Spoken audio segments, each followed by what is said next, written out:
Tuan Haji Latif telah beli berapa, 10 kan, 10 kitab. Dan tuan-tuan perempuan mungkin boleh cari lagi, cari sendiri pun boleh kan, di internet, online. Kitab Bidayatul Hidayah, Jalan Menuju Petunjuk, cetakan yang ini, cetakan Telaga Biru. Kerana bahasanya dia telah memudahkan bahasa kitab lama, bahasa kitab kuning kita, dia telah memudahkan, jadi mudahlah untuk kita faham. Bila mudah faham, insya-Allah lebih mudahlah untuk kita beramal. Baik, alhamdulillah, kita telah bincangkan banyak tajuk sebelum ini, daripada bangun tidur hinggalah kita masuk tandas, keluar tandas, hukum hakam yang penting berkaitan dengan tandas, kemudian wudu, tayamum, dan akhirnya minggu lepas kita dah masuk sedikit tentang adab keluar ke masjid. Inilah kehidupan orang Islam. Pagi-pagi memang pergi masjid. Ini untuk orang lelaki. Untuk orang perempuan pun masjid juga, tapi masjid dia masjid perempuan. Masjid tu maksud dia tempat sujud, tempat yang dikhususkan untuk sujud, ataupun tempat yang banyak kita sujud pada tempat itu. Maka masjid ni, contohnya masjid kita ni, orang datang sini untuk bersujud, maka dinamakan masjid. Jadi kalau perempuan, bagusnya solat di rumah, tak ada halangan untuk solat di masjid, yang masjid macam kita ni. Khususnya kalau ada majlis ilmu, dia digalakkan juga untuk datang menuntut ilmu. Sekiranya suami ataupun anak lelaki tidak mampu untuk mengajar fardu ain, mengajar ilmu yang penting kepada keluarga perempuannya, maka kaum perempuan boleh keluar daripada rumah untuk menuntut ilmu, datang ke masjid. Tetapi secara umumnya yang saya nak sentuh ialah tempat sujud perempuan juga dipanggil masjid, iaitu di rumahnya. Dari sudut lugatan, dari sudut definisi istilahnya, masjid seperti mana yang kita ada sekarang ni lah, masjid jamiat kita ni. Tapi segi bahasanya, masjid juga bermaksud tempat sujud yang dikhususkan. Seperti mana kaum wanita, ibu-ibu, akak-akak di belakang tu, di dalam rumah, bagusnya sediakanlah ruang khas untuk solat di situ. Jangan solat kejap-kejap di ruang tamu, kejap-kejap dalam bilik, kejap-kejap sana, kejap-kejap depan TV, kejap-kejap kat depan, kat dapur pun dia solat. Kalau bagusnya, yang terbaiknya, sediakan tempat khas di ruang, satu ruang dalam bilik contohnya, yang mana ruang itu kita rasa paling selamat daripada najis, daripada gangguan bising-bising, gangguan TV, gangguan radio, gangguan mungkin anak cucu. Kalau balik dan sebagainya, kuranglah gangguan itu.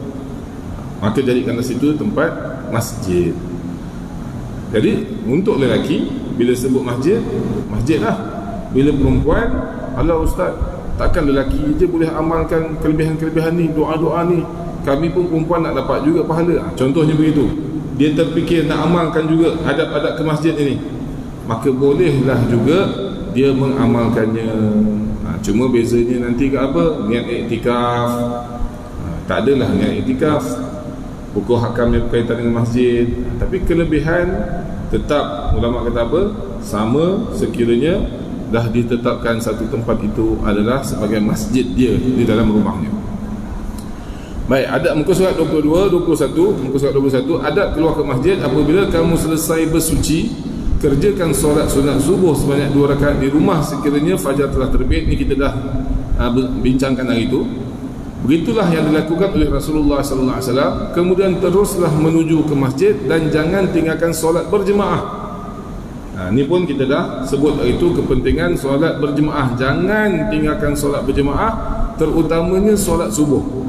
Kalau kita terbangun lambat sekalipun, ni ingat, kadang-kadang sebagai manusia mungkin malam tu letih ke, tak sihat ke, apa ke, terbangun lambat.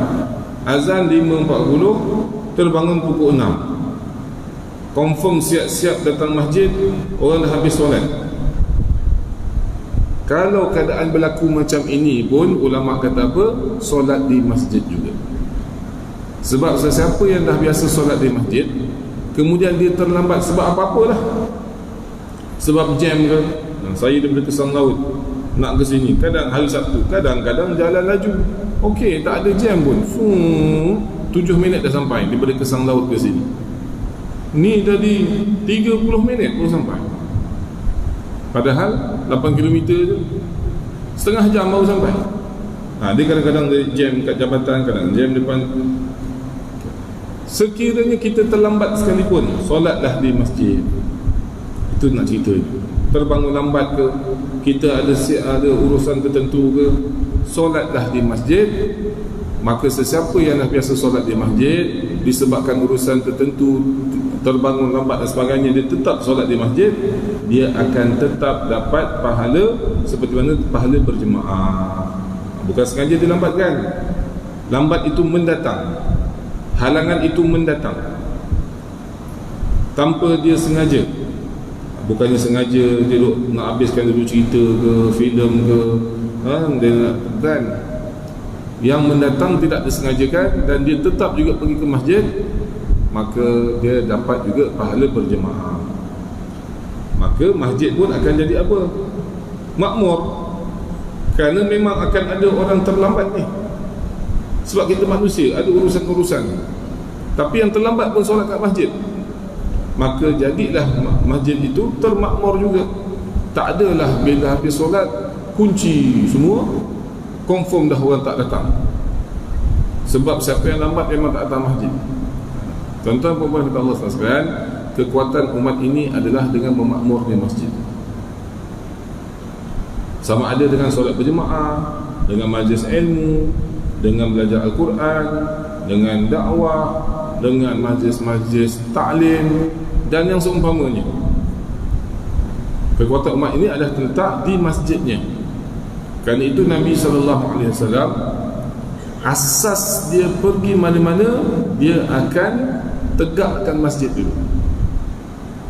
Di Mekah tak boleh guna masjid.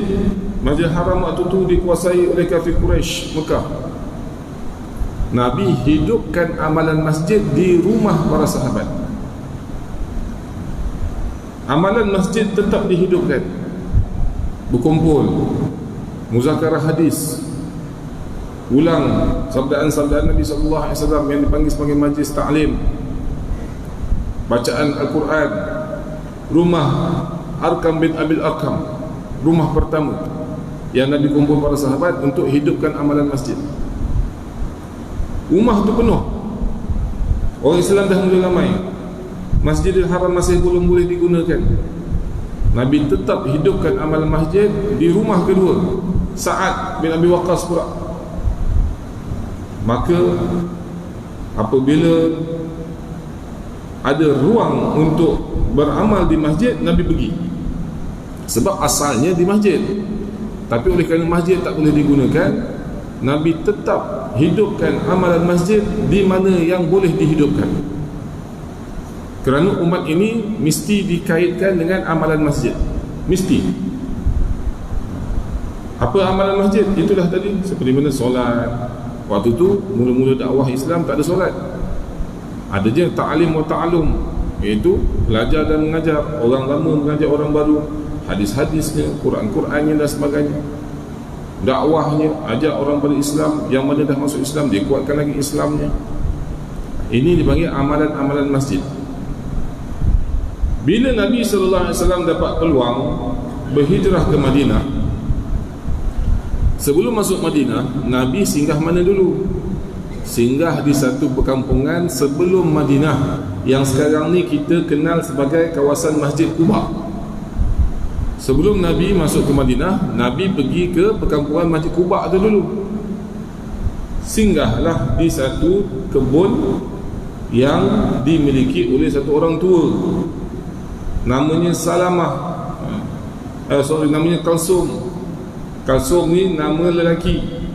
Sebelum ni, kitab sebelum ni saya dah banyak sebut benda-benda macam ni. Kalsum, Salamah, Maisarah, ini sebenarnya nama lelaki. Dan Ummu Kalsum baru perempuan, ibu pada Kalsum. Ummu Salamah baru perempuan. Ummu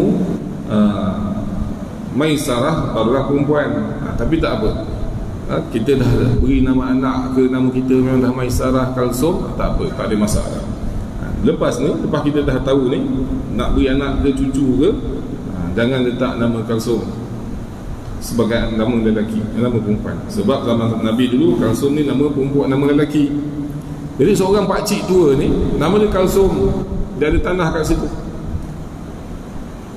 Dialah yang ajak Nabi duduk situ, dan akhirnya dia tahu Nabi SAW cari tapak untuk buat masjid. Sampai-sampai Nabi terus cari tapak untuk masjid, bukan buat rumah dia, bukan cari tapak bisnes. Terus Nabi cari tapak untuk masjid. Maka Kalsum inilah yang telah mewakafkan tanahnya, yang hingga ke hari ini kita pergi Masjid Quba, kita sembahyang di situ, pahala dia berjalan sampai ke hari ini. Ini kelebihan orang yang wakafkan tanah untuk perkara sebegini. Macam ni, mungkin tanah ni dulu ada orang wakafkan, masjid-masjid kampung-kampung kita orang wakafkan, madrasah tahfiz, rumah anak yatim, pahala berjalan. Kalau kita tak ada tanah untuk diwakafkan, wakafkanlah apa-apa yang kita boleh wakafkan ataupun sedekahkan untuk mengalirkan pahala kita sampai bila-bila. Kita mengaku kita ni pahala sikit, nak dapat lebih, kita buat cara macam tu, wakaf, sedekah dan sebagainya. Baik, nak ceritanya Nabi SAW cari tanah wakaf, cari tanah untuk masjid di Quba. Sebab apa? Masjid adalah penting. Itu poin yang saya nak sampaikan. Masjid adalah sangat penting untuk umat ini.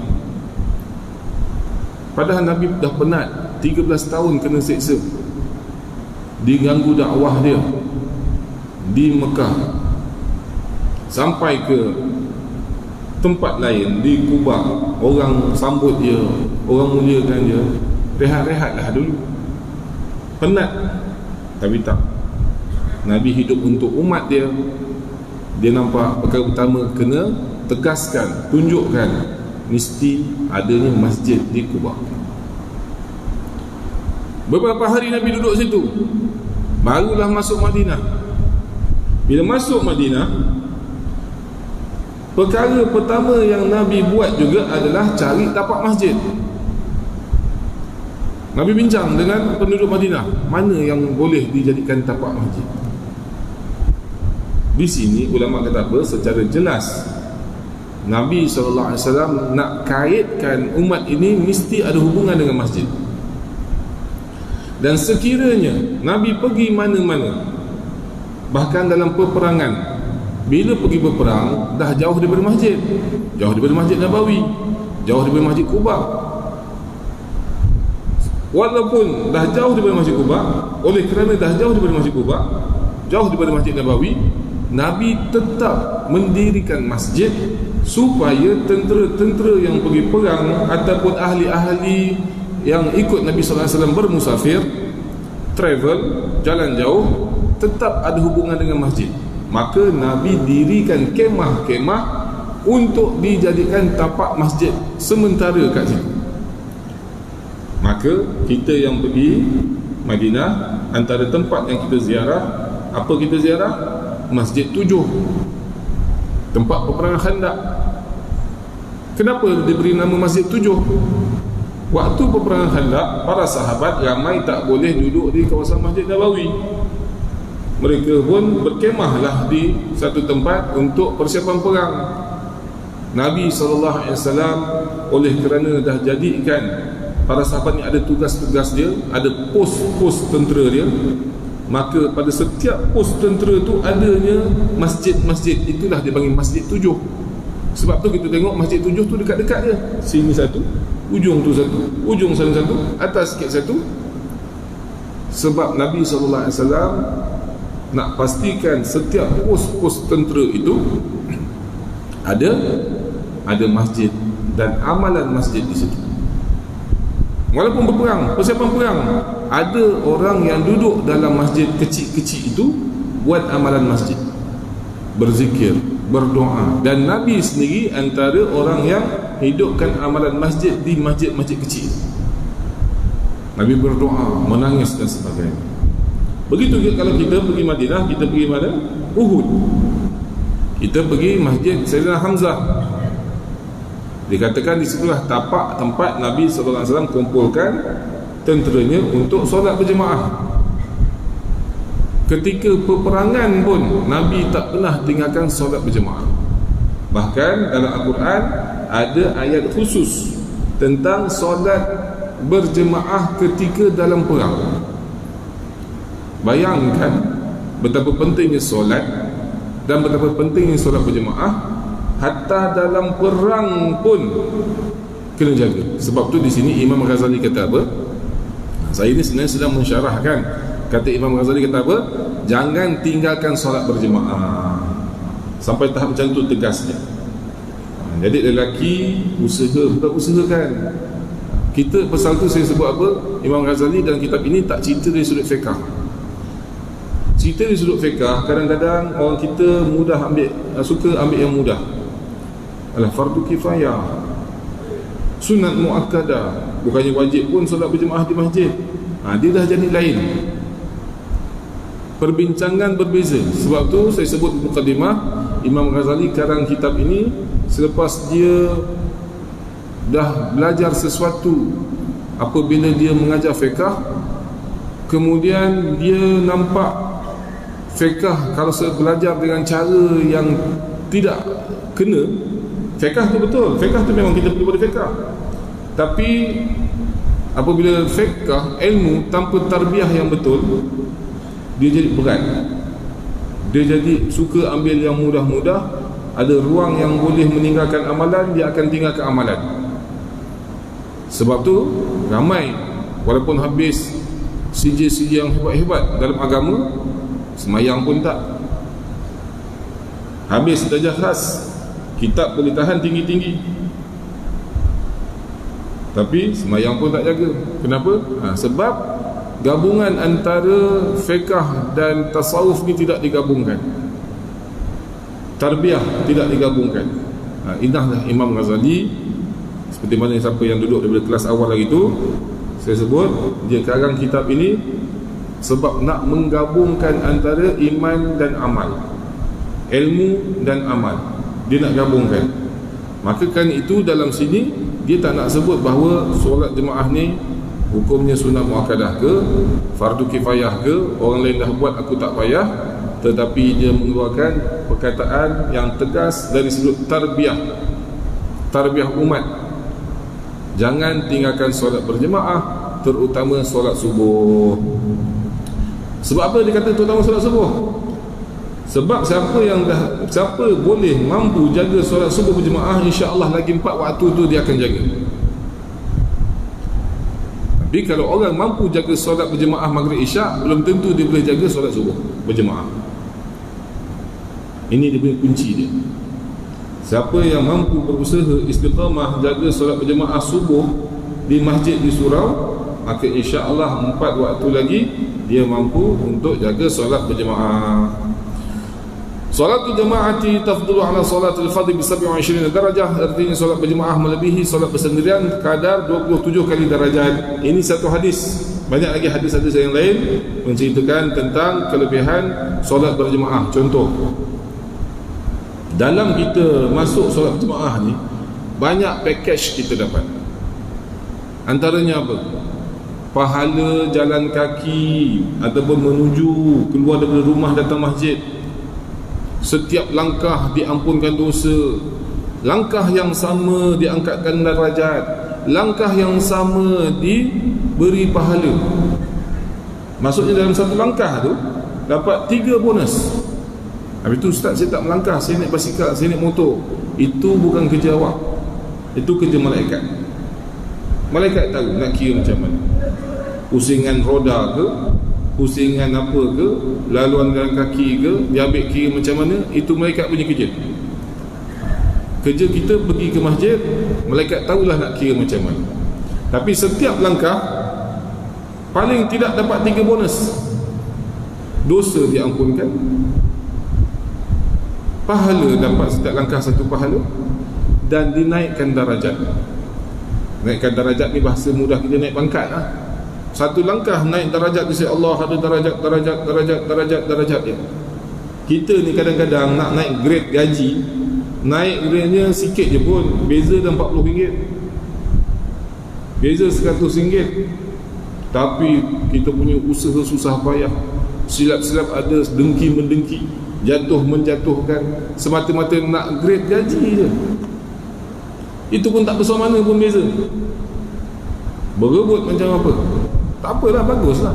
Nak kebaikan tak apa. Bukannya nak ceritakan benda itu salah. Nak ceritanya, kalau dunia yang sikit macam tu pun kita buat sungguh-sungguh, ini akhirat yang Allah Ta'ala dah janjikan naik darajat, yang tu kita tak kejar. Benda yang mudah itu pun dapat. Rasul Nabi kata, siapa yang ambil wuduk yang sempurna daripada rumah, sempurna dengan syarat, kita dah belajar itu macam mana wuduk yang sempurna, keluar daripada rumah pergi ke masjid, maka dia akan dapat pengampunan yang sempurna daripada Allah Ta'ala. Banyak ni. Kita solat kat rumah tak dapat semua ni. Kita setakat dapat satu pahala, pahala solat je. Tapi kalau kita solat di surau, di masjid, daripada wuduk tadi punya pahala dah berbeza. Dia punya bonus dia memang bonus bonanza punya. Setiap langkah dapat lagi. Batu-batu dan kayu-kayan, pokok-pokok, rumput-rumput yang kita lalu tu semua jadi saksi di akhirat nanti. Semua ni jadi saksi pada depan Allah Ta'ala nanti, bahawa kita lalu depan dia. Bayangkan, setiap kali pergi masjid jadi saksi.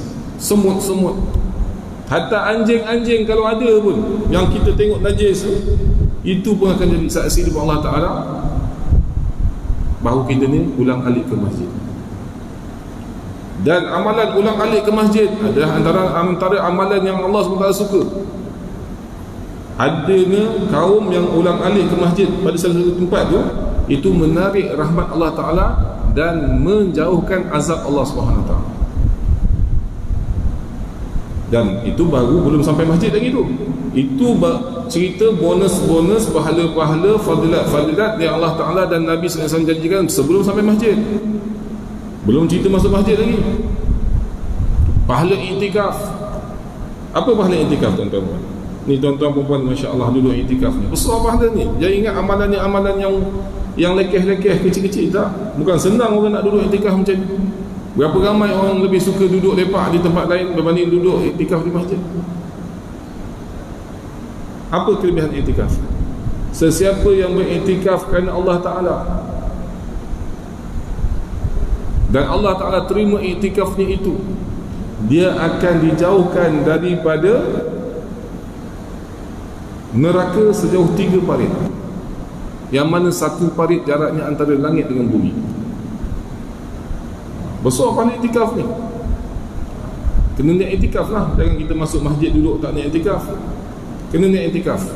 Bahasa Melayu boleh, bahasa Arab boleh. Itu baru masuk masjid, tak solat lagi ni. Tak solat, tak mengaji, tak doa, masuk masjid je, iktikaf je. Apatah lagi kita tambah lagi dengan zikir, dengan doa, dengan baca Al-Quran, dengan solat, duduk majlis ilmu macam ni. Ni sekarang ni kita duduk majlis ilmu. Ni bukan sikit-sikit pahala ni. Seperti sedang berribat. Apa maksud ribat? Ribat ni ibarat seperti kita sedang berjihad, berjuang menjaga batasan negara Islam. Tentera lah. Tentera yang susah payah duduk di dalam hutan, tentera kita hutan, di laut, di gunung ganang, nak jaga sempadan daripada diceroboh oleh musuh. Kita duduk di masjid bawah kipas macam ni pun boleh dapat pahala macam mereka. Ini pahala orang duduk majlis ilmu dan tunggu antara maghrib ke isyak. Banyak pahala. Oleh kerana itu, kita libatkanlah, kita kaitkan diri kita dengan masjid. Dan rugi sekiranya kita sahaja yang melibatkan diri kita dengan masjid. Ajaklah juga anak-beranak kita, adik-beradik kita, keluarga kita, jiran tetangga kita. Secara hikmah kita ajak. Sebab tu antara sebablah saya suka bawa jemaah umrah. Dalam bas dengan jemaah saya boleh bercerita macam ni. Macam sekarang ni saya dengan tuan-tuan puan mungkin seminggu sekali, itu pun masuk tajuk macam-macam. Tapi bila pergi umrah ni kita seronok cerita benda macam ni. Lebih seronok lagi bila tengok jemaah yang ikut tu, Masya Allah, daripada tak semayang, lepas tu jumpa semayang. 2 hari lepas saya jumpa ada satu orang, dia ni pernah ikut saya umrah tu 2019. Masya Allah. Dia kata, Ustaz, sejak saya balik umrah, dengar ceramah, dengar nasihat 2019 sampai hari ni dah lebih ke 4 tahun, saya tak pernah tinggalkan solat jemaah saya di surau ataupun masjid saya. Tak pernah, walaupun satu waktu. Masya Allah. Lepas tu tadi ada satu orang WhatsApp saya, Abang Halim Din. Dulu kami sama-sama lah kat TV dulu. Saya dulu kat TV 9, TV 3. Dia antara penerbit lah, Halim Din. Mungkin tuan-tuan perempuan pun biasa nampak nama penerbit Halim Din. Dia kata, Ustaz kenal tak abang ni? Saya kata kenal. Oh, dia ni sekarang dah jadi pengurusi surau saya, Ustaz. Tu abang yang sebelum ni tak pernah semayang kat surau, yang saya cerita jumpa 2 hari lepas, hari ni dapat mesej pula daripada seorang tu, kenal dia jadi pengurusi surau. Dan biasa solat Jumaat dia yang jadi imam sebab dia boleh baca surah Sajadah. Inilah yang kita nakkan daripada ilmu-ilmu macam ni, iaitu mengupgradekan, meningkatkan iman dan amal kita. Daripada kita bukan ahli masjid, kita jadi ahli masjid. Daripada kita mungkin datang masjid ni seminggu sekali, kita dah jadi bahkan boleh bawa surah Sajadah hari Jumaat ni. Masya Allah.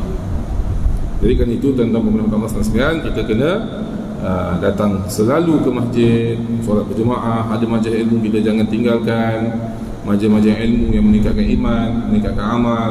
Kita jangan terlepas daripada majlis-majlis macam ni. Jika kamu ni sebab apa saya mungkin tuan-tuan perempuan rasa saya tekankan benda ni, minggu lepas dah cerita, minggu ni cerita lagi, sebab Imam Ghazali tekankan benda ni. Kita kena kena ikut rentak kitab. Kita kena ikut rentak gaya guru kita. Sekarang ni guru kita, kitab ni, pengarang kitab adalah Imam Ghazali. Kita kena ikut rentak dia. Kalau dia tegaskan sesuatu, kita kena tegaskan. Sebab ada sesuatu dia nak sampaikan pada kita, baru kita akan dapat dia punya kerohanian dia tu, dapat dia punya ilmu dia tu. Bukan sekadar kita baca, tak, tetapi kita dapat rasakan guru aku ini sedang menekankan perkara ini, maka aku pun kena tekankan. Baik, tak cukup setakat tu. Dia kata apa? Tadi kata apa? Jangan tinggalkan kan. Perenggan seterusnya dia kata apa? Jika kamu meremehkan keuntungan seperti ini, bonus-bonus yang saya sebut tadi, dia sebut satu je, tapi kadang-kadang orang kita ni tak cukup cerita satu bonus. Itu yang saya tambah tadi, hadis-hadis yang lain. Jika kamu meremehkan keuntungan seperti ini, yang dapat pahala macam-macam apa semua tadi tu, maka apa faedah kamu menuntut ilmu? Nampak tak pertanyaan dia tegas dia? Dia cantas terus. Engkau kalau nak berjaya, sebagai pelajar aku, Ibrahim macam itulah bahasa dia. Engkau kalau nak berjaya, nak dapat hidayat, nak dapat keredaan Allah, apa guna engkau belajar, apa guna engkau baca kitab aku ni kalau kamu tak jaga solat berjemaah kat masjid? Jadi macam mana kita boleh dengar ada orang-orang yang konon-kononnya tasawuf, tarikat, tapi tak semayang dan tak semayang kat masjid? Ini untuk guru segala tarikat, ini untuk guru segala tasawuf ni, Imam Ghazali. Sebab tu kita punya Jabatan Mufti kita keluarkan khutbah baru ni. Siapa tidur waktu khutbah tak tahu lah. Khutbah baru ni cerita pasal apa? Pasal zikir, pasal tarikat. Tapi kena jaga-jaga tarikat yang salah, yang konon-kononnya bila zikir tak solat. Imam Ghazali ni siapa? Pengarang kitab Ihya Ulumuddin. Dia kata apa? Apa faedah kamu belajar agama tapi kamu meremehkan solat berjemaah di masjid? Ini kena ingat. Berapa ramai orang belajar agama tapi tak solat berjemaah di masjid? Maka apa faedah kamu menuntut ilmu? Kamu nak apa daripada ilmu kamu tu kalau tak solat kat masjid? Itu bahasa mudahnya macam tu. Jika kamu meremehkan keuntungan seperti ini, maka apa faedah kamu menuntut ilmu? Sesungguhnya hasil dan kesan daripada ilmu ialah beramal dengannya. Apabila kamu berjalan ke masjid, okay, dia dah mula masuk ajar kita adab-adab macam mana nak pergi masjid. Apabila kamu berjalan ke masjid, berjalanlah dengan rendah diri, tawadhu. Ini pun penting tuan-tuan. Kita datang masjid, adakah dengan cara kita nampak orang tak pergi masjid yang ahli neraka? Kita datang masjid makin sombong. Tak betul. Ini kadang-kadang kita tak perasan. Dulu pun saya tak perasan. Kita pergi masjid, sepatutnya kita nampak kita ni hamba Allah, kena betulkan diri. Tapi pergi masjid datang ujub, datang riak, kenalah betulkan. Jangan tinggalkan pergi masjid. Tinggalkan sifat ujub, riak, sombong, sum'ah tu. Janganlah bila kita datang masjid, kita nampak orang tak datang masjid, orang yang duduk kat taman-taman ni ahli neraka. Itu bukan tugas kita. Tugas kita datang masjid untuk menambahkan lagi rendah diri kita pada Allah. Aku pangkat tinggi ke, pangkat rendah ke, tetap kena letak dahi sujud di atas kapet yang orang pijak-pijak. Kita tetap kena sama saf dengan orang miskin. Mungkin sebelah kita ada orang busuk, baru lepas kerja, baru peluh. Tak, demi kerana Allah, demi kerana nak solat, semua sama. Memanglah dia salah, tetapi bukan ruang untuk kita melekehkan dia. Ini semua kena imbangkan sifat-sifatnya. Memanglah datang masjid kena jaga kebersihan, tapi kebetulan ada orang yang dia tak tahu bab tu, ataupun dia terlepas pandang, ataupun dia memang badan dia dah berbau, tak ada masa dah nak pergi mandi, dia pun masuk masjid, kena pula sembahyang sebelah kita. Adakah boleh kita tengok dalam keadaan hina? Tak boleh. Itu antara dia dengan Allah. Dan kita dengan Allah, kita jaga kebersihan. Tapi kita dah solat sebelah orang badan bau busuk, kita jangan pandang rendah pada dia. Kita yang kena rendah diri. Apa sahaja keadaan adalah untuk kita merendahkan diri kita. Kalau kita jaga sifat ni tuan-tuan dan puan, setiap kali kita datang masjid, kita balik masjid bertambah takwa kita. Tapi kalau kita tak jaga benda ni, setiap kali kita pergi masjid, keluar masjid, lintas jalan saja kita dah bergaduh. Pasal apa? Sebab kita pergi masjid bukan dengan menambah sifat-sifat yang mulia, tetapi kita rasa sombong, angkuh dan seumpamanya. Berjalanlah dengan rendah diri dan tenang. Lambat macam mana pun tak payah terkejar-kejar, tak payah berlari-lari. Tertinggal 1 rakaat, 2 rakaat, tak payah kita tak terkejar-kejar. Kita jalan dalam keadaan tenang dan tenang, serta jangan tergesa-gesa. Ketika dalam perjalanan, ucaplah, kenapa kita kena pergi dalam tenang? Kita tengah nak cari mood khusyuk ni. Solat yang paling penting adalah khusyuk. Pendek pun tapi khusyuk. Jadi nak dapat mood khusyuk ni, kena mula daripada rumah. Wudu tenang, keluar rumah tenang, keluar rumah baca doa dulu, naik kenderaan baca doa. Kita dah mula fokuskan pada solat kita, fokus pada nak cari keridaan Allah. Barulah Allahu Akbar, takbir kita tu bermakna. Tapi dalam perjalanan tergesa-gesa, fikir sana fikir sini, apa, masuk Allahu Akbar susah nak masuk.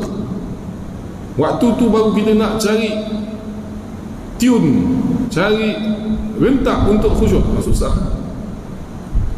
Orang kalau nak menyanyi pun, nak buat persembahan pun, dia punya persiapan itu, dia walaupun orang terkenal kan, macam adalah datang kadang-kadang video-video kan, Datuk Siti Nurhaliza, ingatkan dia dah menyanyi lama ni, dia boleh turun dulu atas pentas tak? Belakang pentas dulu, tarik nafas dulu, tenang, doa. Waktu tu orang viral kan, sebab nak tunjuk dia doa sebelum naik pentas. Tapi nampaklah dia ambil nafas, dia tenang. Nak ceritanya, orang yang bidang macam tu dah lama pun, dapat macam-macam hadiah pun, nak naik atas pentas tu perlu cari mood dulu. Macam itulah kita nak khusyuk dalam solat, kena cari mood khusyuk. tenang, jalan kaki tenang. Jangan dalam perjalanan tu jangan gurau yang pelik-pelik, jangan berbual. Nak menuju pada Allah SWT, kita dah buat persiapan awal. Itu yang Imam Ghazali sebut apa? Tenang, dan kemudian baca doa. Baik. Kalau tak ingat doa ni tak apa, baca bahasa Melayu ataupun apa-apa sahaja doa yang kita boleh baca. Allahumma inni as'aluka bihaqqi sa'ilina 'alaika wa bihaqqi raghibina ilaika wa bihaqqi man syaa'a hadza ilaika fa inni lam akhruj syar'a wala batara wala riya'a wala sum'ah bal kharajtu ibtiqa'a sukhtik wa ibtigha'a mardatik fa as'aluka an tu'idhani minan nar wa an taghfir li dhunubi fa innahu la yaghfiru dhunuba illa anta. Ya, azan dulu. Azan kita ambil sikit, kemudian kita sambung kemudian insya-Allah.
La ilaha illallah.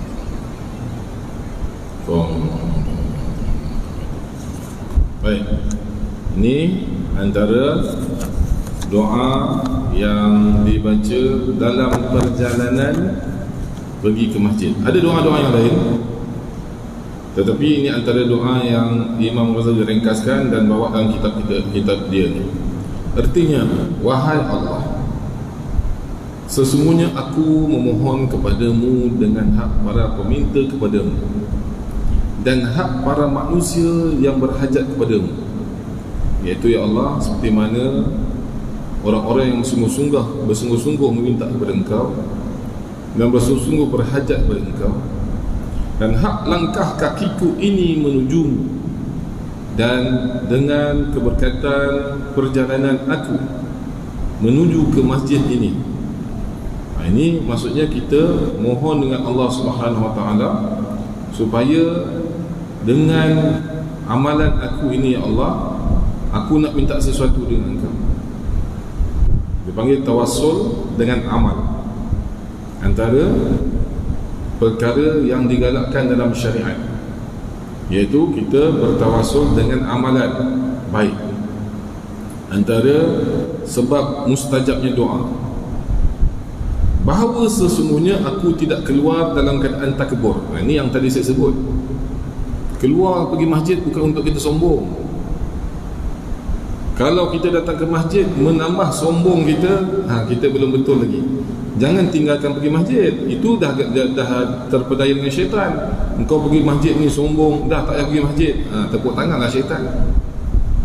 Kita kena buang, bukan buang pergi masjid tu, buang sifat sombong tu.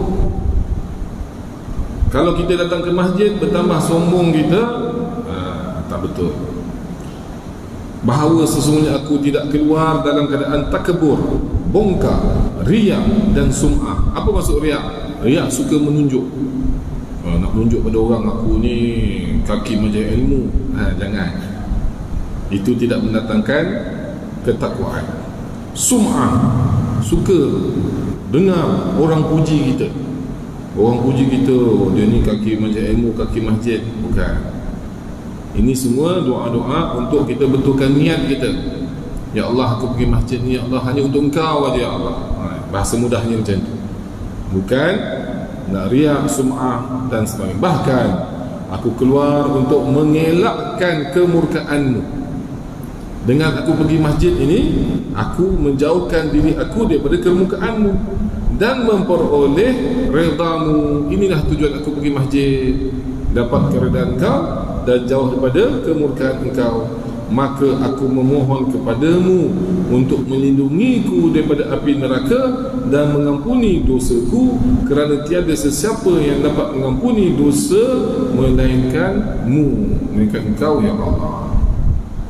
Ni setiap kali kita pergi masjid, kalau kita tak baca doa sepatah-sepatah macam ni, setidak-tidaknya secara maksudnya kita berdoa macam tu. Ya Allah, aku pergi masjid ni, ya Allah, bukan untuk menunjuk pada siapa, ya Allah. Aku nak cari redha Engkau, nak cari kasih sayang Engkau, nak cari keselamatan dunia akhirat, ya Allah. Ampunkanlah dosa aku. Dah, pun dah cukup. Yang semakna dengannya. Jadi tuan-tuan pemerintah Allah sekalian, oleh kerana itu doa kita kena faham. Barulah kita akan dapat dia punya kenikmatan berdoa. Sama juga macam kita nak baca Quran. Ni Ramadan lagi berapa hari? Ramadan tak sampai 90 hari lagi, tak sampai 3 bulan lagi nak Ramadan. Apa persiapan kita untuk Ramadan? Biasa Ramadan kita nak khatam Al-Quran. Kita dah biasa dah khatam Quran. InsyaAllah tuan-tuan perempuan ni saya rasa bukan sahaja khatam bulan Ramadan, selain Ramadan pun banyak kali dah kita khatam. Tapi pernah tak kita khatam terjemahan? Kalau terjemahan pula, kita faham tak terjemahan tu? Jadi saya rasa terpanggil untuk ambil tanggungjawab ini. Saya pun adalah cuba-cuba buat satu grup Tadabbur Al-Quran Road to Ramadan. Tadabbur Al-Quran persiapan untuk bulan Ramadan. Slogan saya, Ramadan tahun ini lebih bermakna. Apabila kita mengaji, kita faham makna. Saya ingatkan tak dapat sambutan.